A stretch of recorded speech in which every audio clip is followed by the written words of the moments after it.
Hey folks, and welcome back to Dungeons and Drybrushing. We're going to just leap into it today.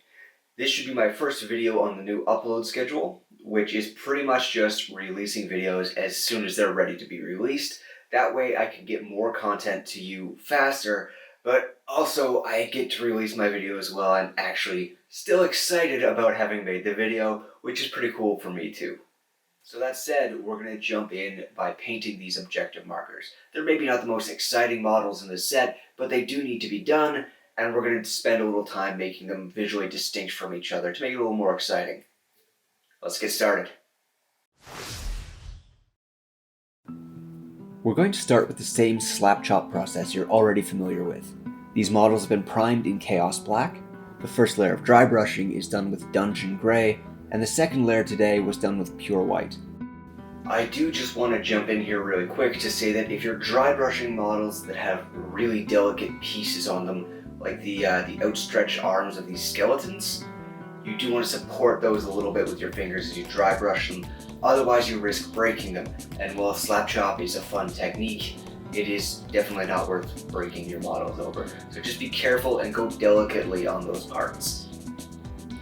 I chose two different tones of gray for the gravestones. The first is Runic Gray, which is lighter and has a blue undertone, while the second is Basilicanum Gray, a darker and much more neutral color. So all of the objective icons in this game are doubled up. That is to say there's two of each, and in each case they're both pretty similar to each other, if not outright identical. So I like to do a little something to make them visually distinct. Now I haven't played this game yet. I know, but I like to wait for the models to be painted. Don't judge. But for a lot of board games, from an actual player's perspective, it can be pretty helpful if you can just tell the markers apart by glancing at the board instead of having to, track it on paper or sometimes losing track of which one's what. I don't know if that will help here because I haven't played it yet, but I'm nonetheless going to make them visually distinct from each other. Just a few changes in color here and there to make them pop more.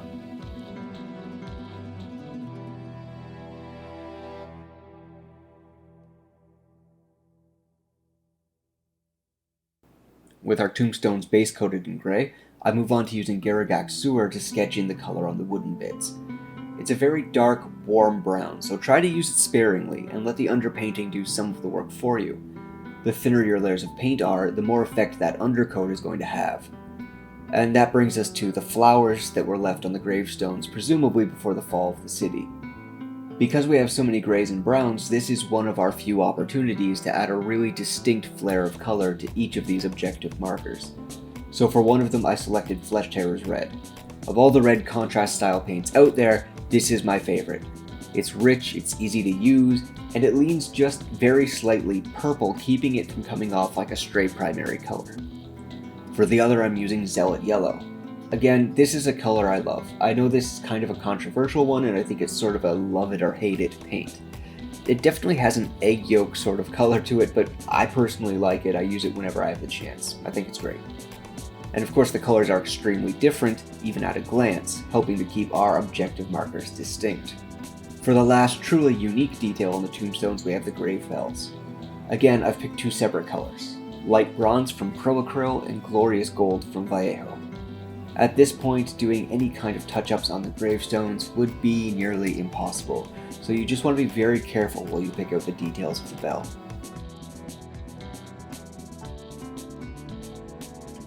So here's a fun bit of trivia while we're painting up the bells on these gravestones, and I use fun very loosely.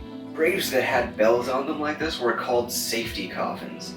The popularity of them peaked during the 18th century, where being buried alive was apparently so common during the cholera epidemics, that is, that people had a huge fear of it, and they had these safety devices built into their gravestones. This is a real thing, and I can only assume from the fact that they're on gravestones in this setting that they've had some pretty terrible disease outbreaks in the cursed city, which tracks.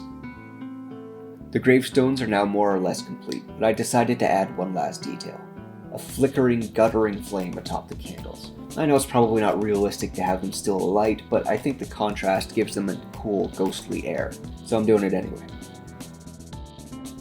Now to move on to our hanged men, or women. I'm sure the Cursed City does lovely equal opportunity public executions.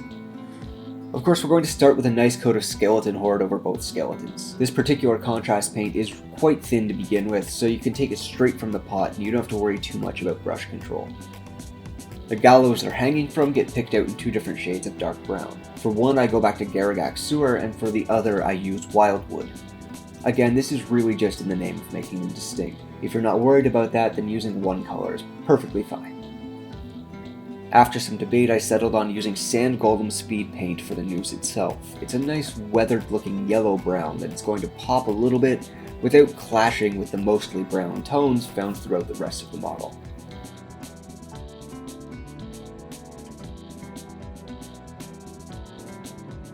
While I'm there, the Executioner's hood that's been placed over one of our unlucky friends here gets a quick coat of snakebite leather.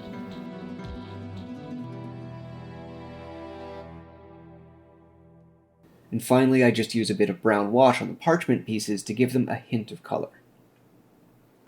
So this would be a perfectly acceptable place to stop for a speed paint job.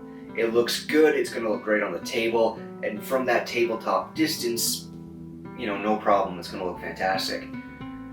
But it's pretty easy to take these up a little further. Now, we already kind of did that with those guttering ghostly candle flames on top of the gravestones, but we can do the same thing for the skeleton, so I'm going to take it another step further. The first step in enhancing our speed paint is dry brushing. I take a light bone color, in this case Ushabti bone from Citadel, and carefully dry brush it all over the skeletons. You just want to be careful to not get this on any of the other details, and to work against the grain of the texture, hitting only the highest surfaces. So just use very little paint and careful, slow strokes of the brush. It's not a race, so take the time you need to minimize your mistakes. The second step is picking out the metal rivets on the gallows.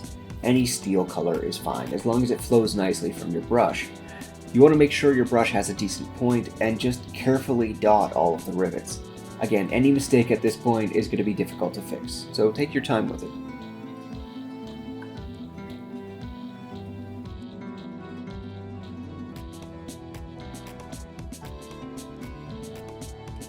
For the last step, I wanted to add a little bit of fresh blood to the execution mask that one of our skeletons is wearing.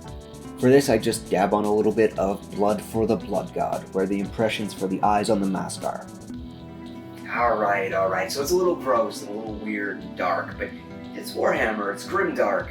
It's got that sense of evil whimsy about it. And if you're thinking, this is a skeleton that's been sitting out in the elements so long that it's reduced just to bone, there's no flesh on it, why would there be fresh blood on the sack over its head?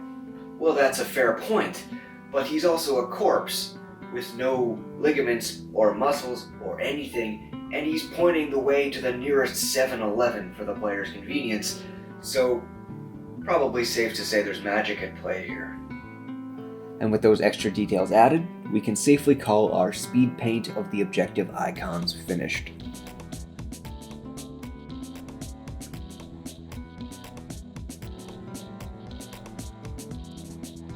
Alright folks, those are our finished objective icons for Cursed City.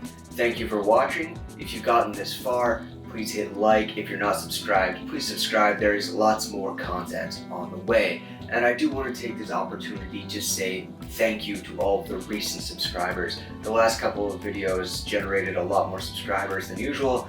And just thanks everybody, I really appreciate it. It really helps to keep me going and to keep the channel going. That said, we do have our 4 finished objective icons, and I'm pretty happy with them. They look distinct from each other, but also in theme with each other, and we got to use a variety of different contrasts and speed paints. So whatever it is that you're working with at home when you're trying these techniques, you can see that they all work just about the same way. And that's also 4 more models down out of this absolutely massive set. Thank you for watching. I'll see you on the next one.